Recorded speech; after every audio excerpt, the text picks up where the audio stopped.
नाजरीन, गंदा है पर धंधा है। ऑडियो लीक्स केस में बिलाखिर बुशरा बीबी खुद मैदान में आ गई हैं। ऑडियोज किसने और क्यों रिकॉर्ड की, अदालत में सब कुछ वाज़ेह हो गया। लेकिन इस वक्त अदालत बार बार मामला टाल रही है। दूसरी तरफ साइफर केस में भी जजेस कछुए की चाल चल रहे हैं और बड़ों को इस वक्त 2 मासूम बच्चों से इतना खतरा है कि इमरान खान की अपने बच्चों से भी बात नहीं करवाई जा रही। बुशरा बीबी भी सियासत में एंट्री करने वाली हैं, जिसकी वजह से पीडीएम की तमाम जमातों को अपना मुस्तकबिल तारीक नजर आ रहा है। नाजरीन, आज की इस वीडियो में हम आपको बताएंगे कि किस तरह इमरान खान से मुतल्लिक 3 अहम तरीन केसेस किस तरह सुस्त रवि का शिकार हैं। इसी के साथ आपको बताएंगे कि बुशरा बीबी ने आखिरकार कौन सा ऐसा फैसला किया जिसके डर से अब तमाम सियासतदान अपना केस वापस लेने का सोच रहे हैं। दोस्तों, आज की दिलचस्प वीडियो से पहले आपसे गुजारिश है कि हमारे इस मुनफरिद चैनल खोजी टीवी को सब्सक्राइब कर ले और हमारे फेसबुक पेज खोजी टीवी को फॉलो करना मत भूलें।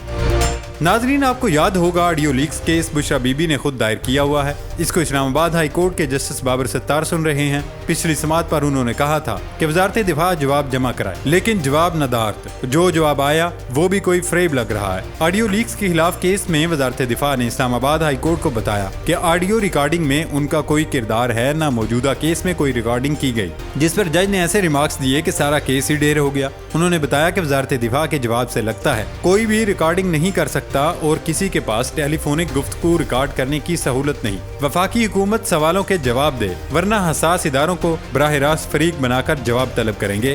तहरीरी जवाबात में अदालती सवालात का जवाब भी नहीं दिया गया। ये अदालत तहम्मुल का मुजाहरा करते हुए एक आखिरी मौका दे रही है। हुकूमत जवाब दे, वरना इंटेलिजेंस एजेंसियों को बराह रास्त फरीक बनाएंगे। 2 ही सूरतें हैं कि हुकूमत जवाब दे या एजेंसीज को फरीक बनाए। अदालत ने साबिक चीफ जस्टिस के बेटे नजम साकब को पार्लिमानी कमेटी में तलबी के समन की मुअत्तली के आर्डर में 1 माह की तोसीह करते हुए समात मुलतवी कर दी। इससे पहले नजम साकब को पार्लिमानी कमेटी के सामने पेश होने का कहा गया, लेकिन इस पर जज ने स्टे दे दिया था। यहाँ सवाल ये उठता है कि जस्टिस बाबर सत्तार दबंग किस्म की समात कर रहे हैं, क्या वो अपनी इस फॉर्म को मेंटेन कर पाएंगे? वजारत दिफा ने जो जवाब जमा कराया उसे गैर मुतासर कुन तो कह दिया, लेकिन क्या इस बात की तहकीकात होंगी कि असल में ऑडियो टेप कौन करता है और फिर उसे लीक कौन करता है? यहाँ पर साबिक वज़ीर आज़म की भी ऑडियोज आई। शहबाज शरीफ की ऐसी ऑडियोज आई जो बज़ाहिर ऐसा लग रहा था जैसे वो वज़ीर आज़म हाउस में टेप की गई हैं, लेकिन ना तो आईबी ने कोई जवाब जमा कराया और ना ही किसी और से पूछगिछ हुई। ऐसा कुछ लग रहा है जैसे शहबाज शरीफ को भी पता है कि असल में कौन ऑडियोज रिकॉर्ड करता है, लेकिन उन्होंने जानबूझकर खामोशी बरकरार रखी। बाबर सत्तार ने मुतल्लिका खुफिया इदारों को भी अदालत बुलाने का कहा, लेकिन क्या ऐसा मुमकिन होगा जस्टिस बाबर सत्तार किसी भी खुफिया इदारे के सरबराह को अदालत बुलाने का समन जारी करेंगे और वो अदालत में पेश भी होंगे? जस्टिस बाबर सत्तार ने बाकी काम तो ठीक किए, लेकिन लतीफ खोसा ने दरख्वास्त की कि FIA को कहें वो बुशरा बीबी को हरासा न करे। इस पर बाबर सत्तार ने कहा कि मैं एक इदारे को काम करने से नहीं रोक सकता।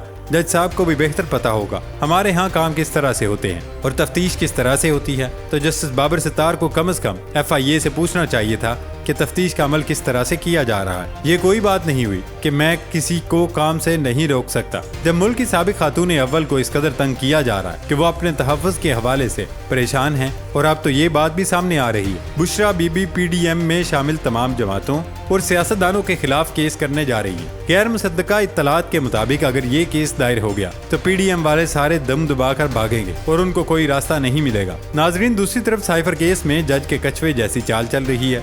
2 रोज कबल ऑफिशियल सीक्रेट एक्ट के तहत कायम खुसूसी अदालत ने इमरान खान की दरखास्त जमानत मुस्तरद कर दी थी।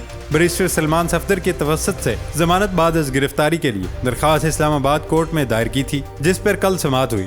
दरखास्त जमानत पर इस्लामाबाद हाई कोर्ट के चीफ जस्टिस आमिर फारूक ने समात की। वकील सलमान सफदर ने समात जल्दी रखने की सदा की, जिस पर चीफ जस्टिस आमिर फारूक ने रिमार्क्स दिए कि एक प्रोसीजर के तहत मामलात चलते हैं, आप सीनियर वकील हैं, अदालती तरीकाकार को जानते हैं, आइंदा पीर के लिए नोटिस जारी कर देते हैं। अदालत ने फ्रीकैन को 25 सितंबर के नोटिस जारी करते हुए समात मुलतवी कर दी। अब जरा खोजी के सवालात भी सुन लें जो हमारे ख्याल में इस केस को समझने के लिए जरूरी हैं। इससे पहले तोशाहाना केस में इसी जज आमिर फारूक ने यह हुक्मनामा जारी किया था कि 7 दिन के अंदर अंदर इस दरखास्त के काबिल समात होने के साथ साथ इमरान खान के केस का फैसला कर दिया जाना चाहिए। और फिर हुमायूं दिलावर ने सिर्फ 1 दिन में सारे केस की काबिल समात होने का फैसला भी किया और इमरान खान को सजा भी सुना दी। उनका हक दिफा खत्म किया गया और गवाह पेश करने की इजाजत नहीं दी गई। अब चीफ जस्टिस को ये याद आ रहा है کہ عدالتی معاملات اس طرح سے نہیں چلا کرتے اور صرف FIA سے جواب طلب کرنے کے لیے عدالت نے کہا کہ 7 دن کا نوٹس جاری کرتے ہیں۔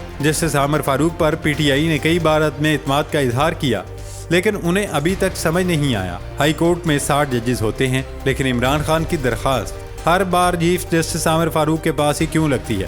بظاہر ایسا لگ رہا ہے کہ چیف جسٹس عامر فاروق ایک بار پھر سے اس کیس کو لٹکا کر رکھیں گے اور پھر درخواست ضمانت مسترد کر دیں گے۔ پھر یہ معاملہ ہو سکتا ہے سپریم کورٹ تک جائے، یا پھر اگر ہائی کورٹ سے کافی عرصہ کیس لٹکانے کے بعد ضمانت ہوئی تو عمران خان کی کسی اور کیس میں گرفتاری ڈال دی جائے گی، اور یوں ایک بار پھر سے یہی سارا سائیکل ریپیٹ ہوتا رہے گا جیسا ہمیشہ سے ہوتا آ رہا ہے۔ ناظرین، عمران خان سے متعلق یہ کوئی پہلا کیس نہیں کہ جو لٹکایا جا رہا ہے، بلکہ اس طرح کے کئی کیسز ہیں جو مسلسل لٹکائے جا رہے ہیں۔ آفیشیل سیکرٹ ایکٹ کے تحت قائم خصوصی عدالت نے عمران خان کی اپنے بچوں سے بھی فون پر بات نہ کروانے پر توہین عدالت کی درخواست بھی سماعت کی ہے۔ عمران خان کے وکیل نے دلائل دیے کہ سپرنٹینڈنٹ اٹک جیل کی جانب سے جیل مینول کی غلط تشریح کی گئی۔ آفیشیل سیکرٹ ایکٹ میں بات کروانے پر کوئی پابندی نہیں۔ پنجاب جیل قوانین کے مطابق سزا یافتہ مجرم کی بات نہیں کروائی جا سکتی۔ چیئرمین PTI سزا یافتہ نہیں بلکہ انڈر ٹرائل ہیں۔ کوئی قانونی قدغن نہیں تو بات کیوں نہیں کروائی جا رہی؟ عدالت نے اٹک جیل سپرنٹینڈنٹ سے وضاحت طلب کرتے ہوئے سماعت 28 ستمبر تک ملتوی کر دی۔ پہلی بات تو یہ کہ اٹک جیل کا سپرنٹینڈنٹ غلط بیانی کر رہا ہے۔